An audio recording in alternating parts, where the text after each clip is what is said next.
also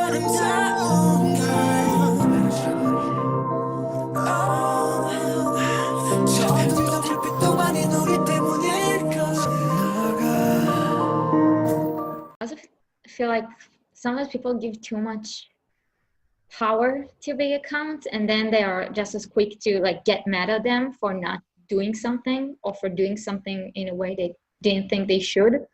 Like, you don't control who follows you or how many people follow you. And accounts, sometimes they grow, sometimes they don't. And like, it doesn't make the account any more important than a small one. Obviously, they have more reach, and the word does have more gravitas because of it, because you can't help it. Like, if they reach more people, then more people see it. But I feel like we give them too much importance, I guess.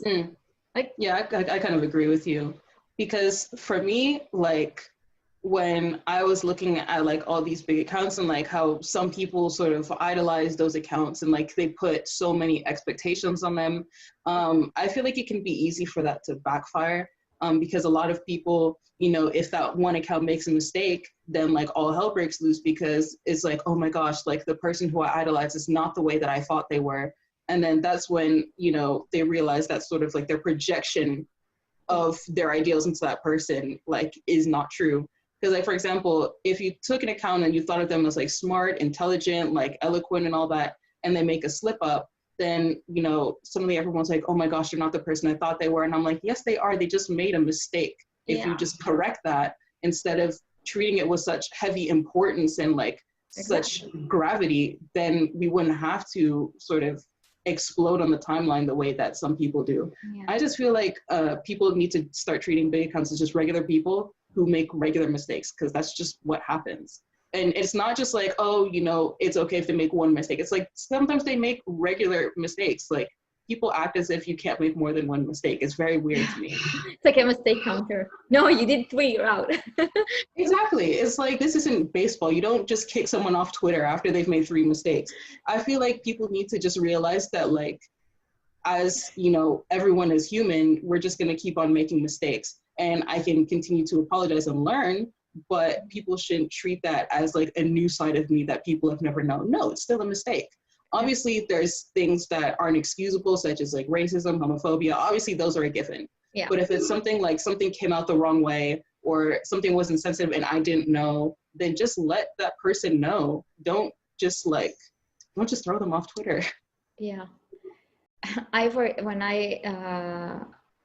When BTS it was announced they're going to perform at the Grammys and with Old Town Road, and people were like so mad about it, that it's going to be Old Town Road, and they thought it's just going to be Namjoon, and that Lil Nas is problematic and like all that. And I made like this really angry tweet. It was very poorly phrased. Thank God I wasn't like a big account back then. I had like much smaller following, thankfully. And I made like this really angry tweet about how we should support them, and if it's something they decide to do, then it's their decision and we should be there, and something like that. And I said, we're just friends, we're not deciding anything. It was like, and the concept was okay, but it was just so poorly phrased. And I wrote it was like also 3 a.m. You should never tweet after 2 a.m. Yeah, I learned that the hard way. Yeah, never tweet after 2 a.m. So it was like 3 a.m. I tweeted, and then I went on a 30-minute drive. And when I got home, I opened my Twitter, and it like blew up, and people were so, like, it had a lot of life, but it also had a lot of anger because I just phrased it so badly. So I went one person after the other and apologized to each one. I said, listen, that's not what I meant. You're completely right. It was poorly phrased. It was set up like, and I just explained, and I didn't even copy paste it. For each one, I explained everything like from the beginning, and then after I explained it to every single one that commented, I deleted it.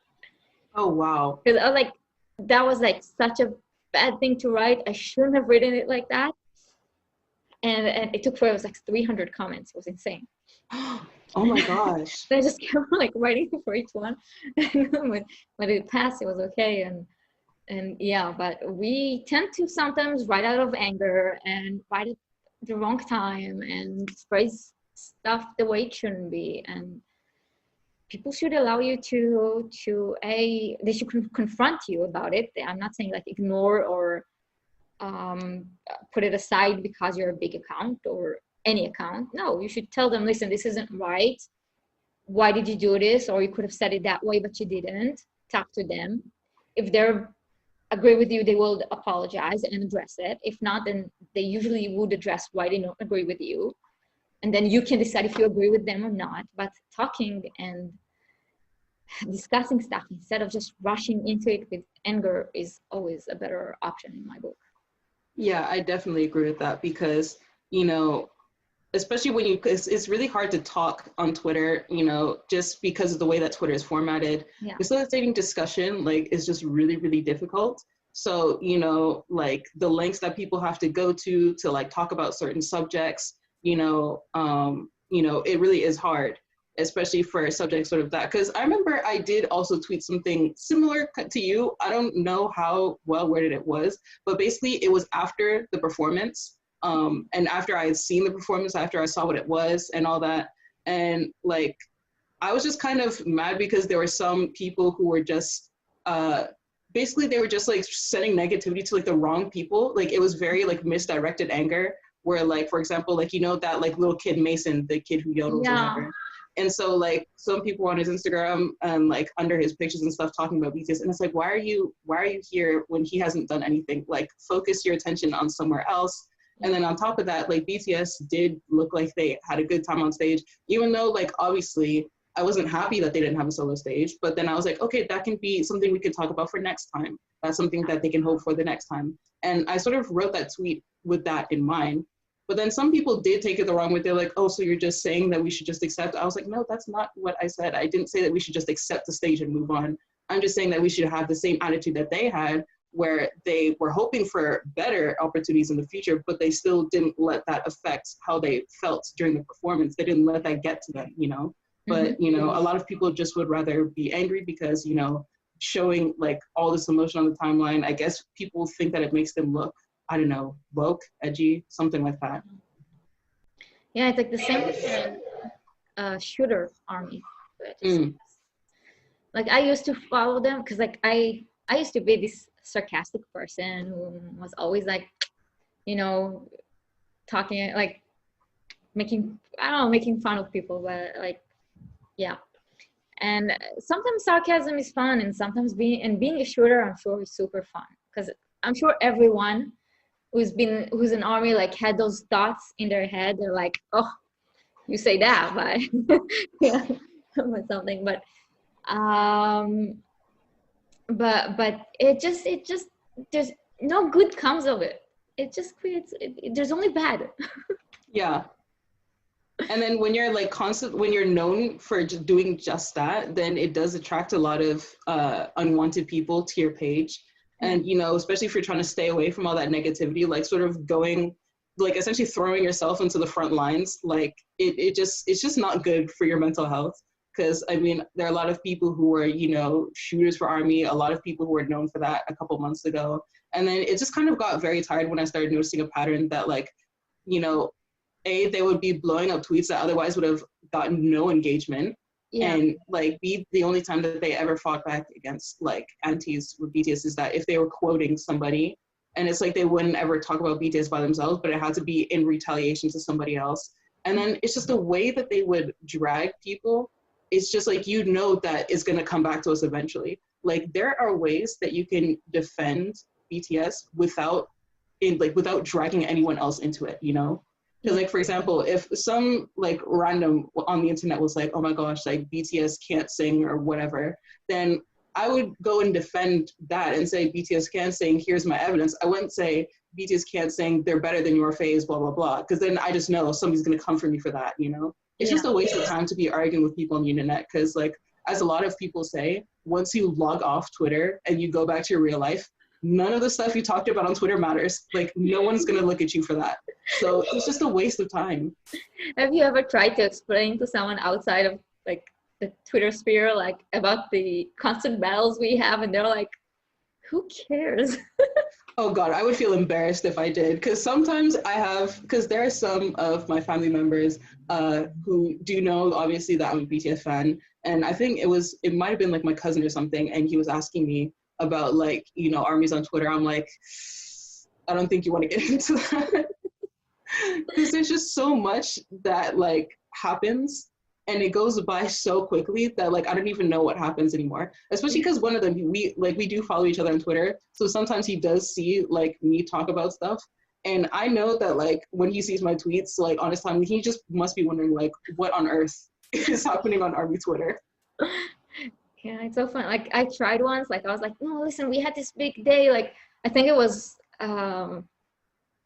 maybe when the People Choice Awards happened or something. Like there was like this day that I didn't get this night. I didn't get any sleep because I was like so invested. Like everyone was talking, and it's when I don't get sleep, it's usually because something happened in the U.S. timeline. The Korea timeline, I'm great with it. When something happens in the U.S., that's usually when there are problems. Lack of sleep for me. Yeah. So I think it was when the People Choose, I was like explaining, yeah, and we voted, but we didn't get it, and then and another group got it, and it's really fishy. And she's like, who cares? It's like it's a nothing award. Who cares about the People Choice Award? It's not that big deal. And I'm like, no, listen. And also, like, I was trying to explain I was meeting with my cousins this Friday, and we had like this big dinner. We were talking, and obviously, I can't not talk about BTS, like obviously. And we were talking about Twitter and how important it is and how people communicate and all that. And I have a cousin who's like really technophobe. Like, first off, for a very long time, he didn't have any TV in his house. Mm-hmm. And he's like, he avoids social media, and he has no idea what really goes on. And he was like, I never get it. Like they were writing this article, and it wasn't about BTS. It was like about a local singer, and it was like, yeah, he unfollowed this person. I'm like, who cares who he follows? I'm like, no, listen. And like I was giving him the example of like Charlie Puth, like how Charlie Puth unfollowed BTS and then got a bit of backlash, and then time passed. And then a few years later, he decided, like he posted something on TikTok, and TikTok Army said, oh, remember when you used BTS for clout? And instead of being a grown person and just ignoring it, he decided to do interviews about it and say, oh, by the way, I just published, I have a new single out, a new album out, check it out. Like all this stuff that just seems so minute, like I just unfollowed this person, somehow ends up resulting in millions of dollars worth of interactions. Yeah. It's crazy.